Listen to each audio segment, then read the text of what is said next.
Time. We all want more of it.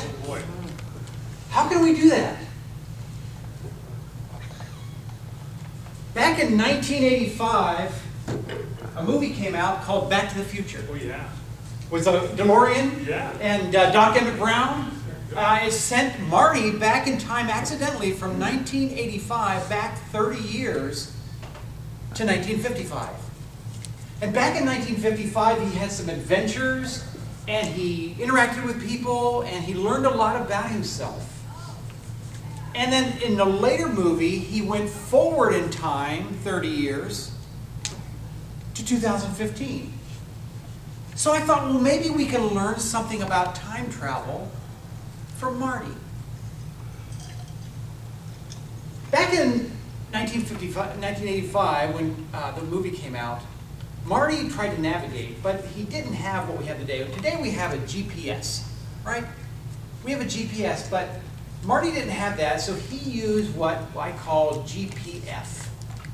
GPF. Because when Marty went back in time, I don't know, catch you up in the movie a little bit here.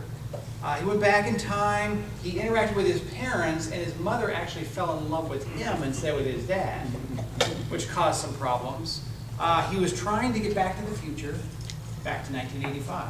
So he used a system we call GPF, and it's goals, plan, and fix. Because if you can use goals, plans, and fix, it's almost like having a time machine. Goal. What was Marty's goal in 1955? His goal was to get back to the future, back to 1985. And everything in the movie he did tried to get him back to where he wanted to be. And that powerful goal was an energy and a method, or created a lot of energy for him to do what he needed to do. Goals do that, right? Having a great goal is kind of like having a time machine. Tell you a goal I had. I had a goal to build a boat, a 16-foot boat, sailboat, and take it down to the Gulf of Mexico and sail down the Gulf Islands National Seashore. So my son and I started a long time ago on this boat, and we built it in the garage, we sanded on it, we painted it, we got it all ready to go, and finally we decided that instead of just having its maiden voyage to check it out here locally someplace, we would just take the thing all the way to the Gulf of Mexico and launch it at Dolphin Island.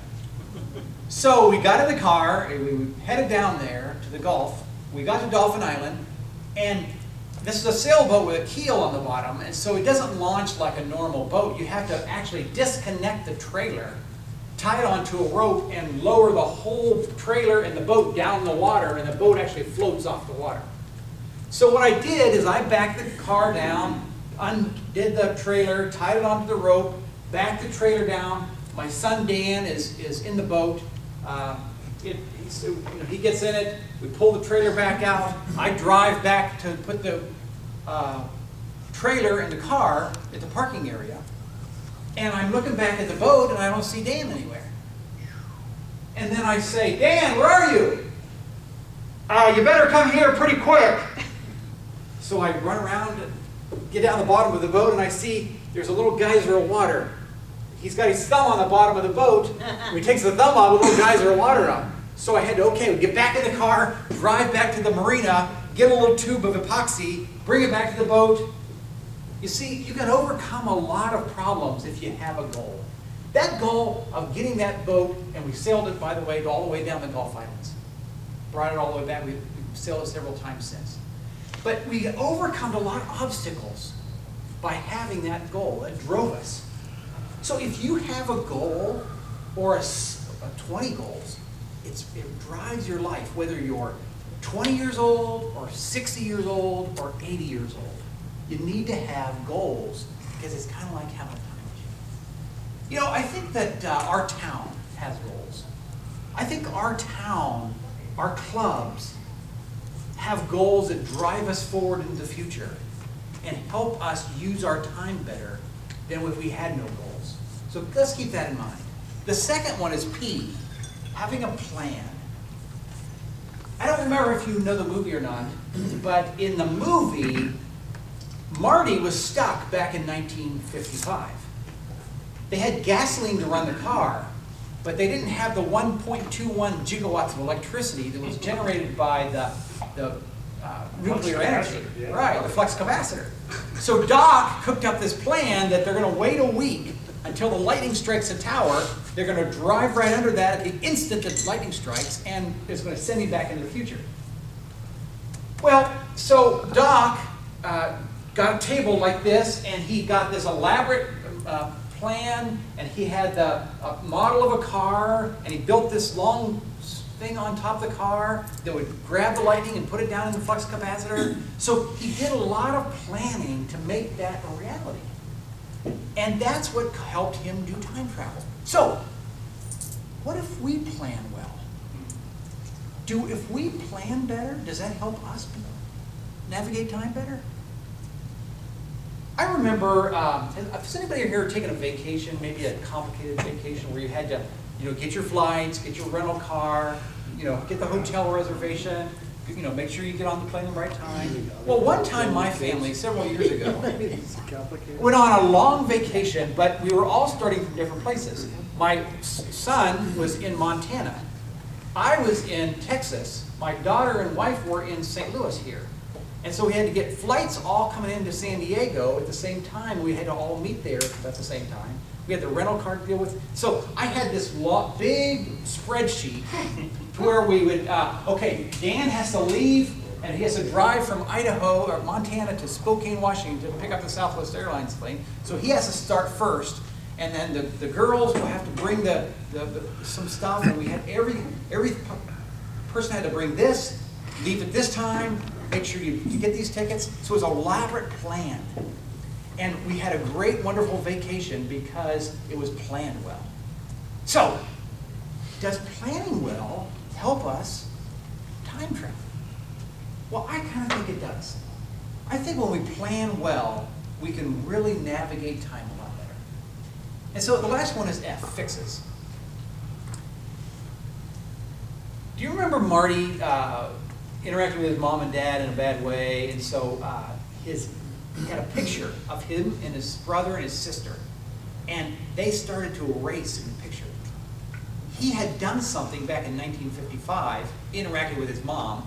She fell for him instead of his dad. That made his existence questionable. So Marty had to go back to the high school and the Enchantment Under the Sea dance and try to get his mom and dad, to get them back together and to fix that problem. So, in a way, fixing things really helps us navigate time well. I have a bad habit. I like to work on cars. And my wife has a 2007 Toyota that after we work on cars a while, you can tell when a bearing is going out, right? A water pump bearing or a alternator bearing. So I thought, well, it's got to be one of those. And so I put a stethoscope to the alternator bearing when the car was running.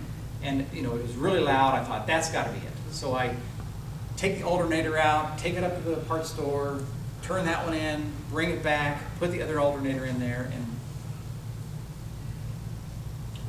still loud. Still has that noise.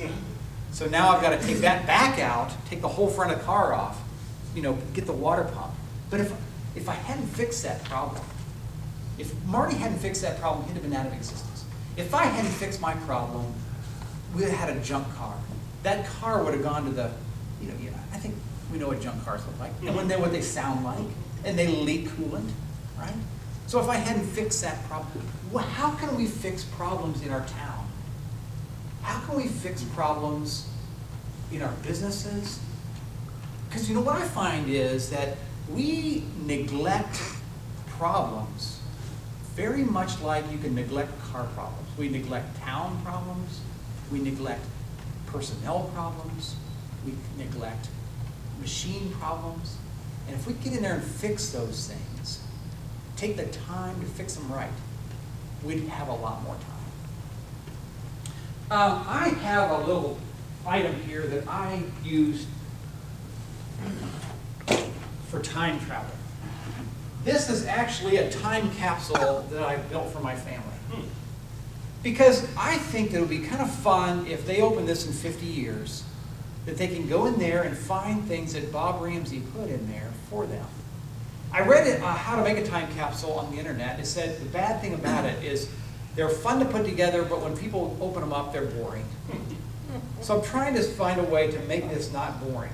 So this is a drumstick that my oldest son broke on his wedding night when the band asked him to play. And I thought that would be a fun thing to put in there. Here's actually the mortgage to my mother-in-law and my father-in-law's house that they took out in 1954. Wow. And I thought that would be a fun thing to put in there. Here's a description of that I wrote in my journal of my wife's father, who I knew for about 10 years after we got married, but none of my kids ever remember him. My grandkids will never remember him. So I just wrote a description about his personality and a little bit about his life and from my perspective. I also put in here a scavenger hunt. I thought, well, if there's any kids that open this up, it'd be fun for them to go take a scavenger hunt and find clues around town. Hiding clues for 50 years has been a challenge for me. What are you putting in your time capsule? What is our town putting in their time capsule? I think that Alton, East Alton, the people who were here 50 years ago created a time capsule for us. They created buildings. They created rose gardens. They created a lot of things that we are heirs to, that we can really. So this is a way, that's a way they did time travel. This is a way we can do time travel. I think that if you use goals, plans, and fixes, you'll all travel through time, navigate time, make your life more meaningful. Thank you very much.